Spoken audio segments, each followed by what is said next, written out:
Who doesn't like a first start in 40 years video?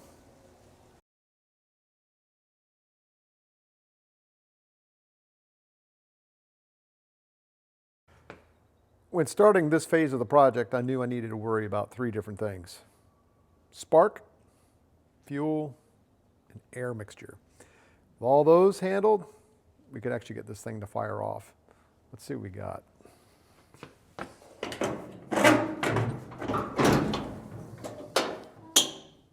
After taking the battery out and checking the wiring, I realized I had a bit of a problem.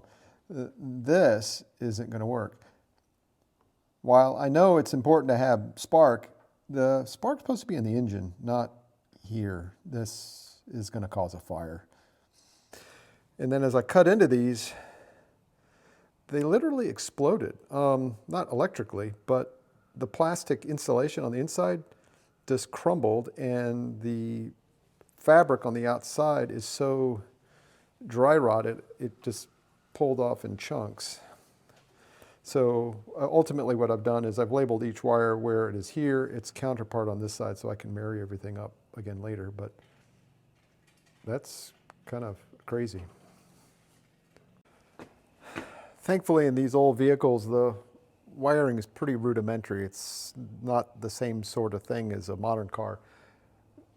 No computers to deal with. The runs for the wires are pretty straightforward. The one downside, and you might think, well, just hook everything up and whatever's got a short in it's just going to blow a fuse. This truck has no fuses. Everything is wired directly through. So very likely what we're going to have is we're going to have smoke, we're going to have fire, we're going to have a mess. So what I'm ultimately going to have to do here is pull all the wires out and try to retain as much as I can to kind of clone this harness partially, at least in the future. I think ultimately we're going to have to put a fuse box in there just to kind of get things a little bit more modern, a little bit more safe, and then wire around everything that's got a problem. But working around all of this is a bit of a pain, so I decided instead of trying to fight all of that right now, I know it's kind of exciting about trying to get everything started, but I want to pull this thing off to make it work a little bit easier. In starting the process of trying to get the clip off, the first thing I needed to do was remove the running boards. Now, to remove the running boards required the removal of about 15 fasteners on each running board, so about 30 bolts in total.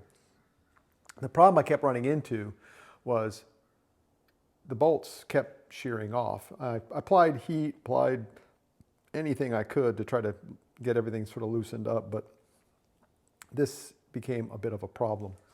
The ultimate power tool for loosening up all the rusty bolts turned out to be an inductive heater. I tried using a torch, but the non-specific focus of the heat meant that I was heating up a lot of stuff that I didn't need to, and it was taking a really long time. The inductive heater could heat everything up in just a few seconds and get everything glowing red hot, and loosening up became a bit of a dream. In addition, I wasn't shearing off as many bolts. As part of my rest of my research, I found that the original bed was, in fact, well, original. The 1949s and 48s were equipped with a solid steel bed over top of wood planking. Having wood planking underneath was a bit of a liability in my opinion, but it turns out that the bed that was there was what belonged with the truck. I decided, however, to go ahead and cut it out. It was only attached on about 3 sides, and as a result, there wasn't enough material there to try to retain, and I can get a replacement in the future if I want to. With all the bed structure on top removed, I can now get a better perspective on what exactly I need to fix, like this part of the framing for the bed here. The other added benefit is the fact that I'm not getting splinters in the top of my head anymore, which is really, really cool. So I got kind of tired of that too. If any of you watching know where I can pick up a replacement of this structure, this is going to be kind of a pain to try to rebuild.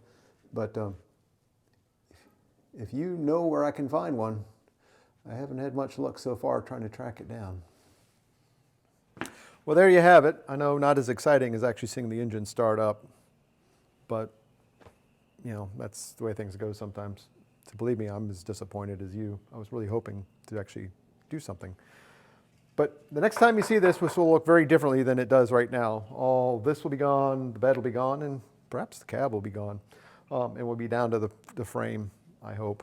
And then working on this will become a little bit easier. And then we'll start the engine without all this in the way. So until next time, please like and subscribe. Thank you very much for watching, and see you soon.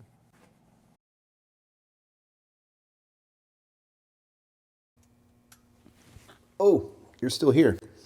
I've got to take a little bit of a break to work on the 53. I've got a bit of an intake manifold seal leak that I need to take care of before I can get back to the 49. I'm waiting on a storage facility to put all the parts into, and that's kind of holding me up a little bit. But if you're interested in seeing this project, I'm more than happy to provide a video on this as well.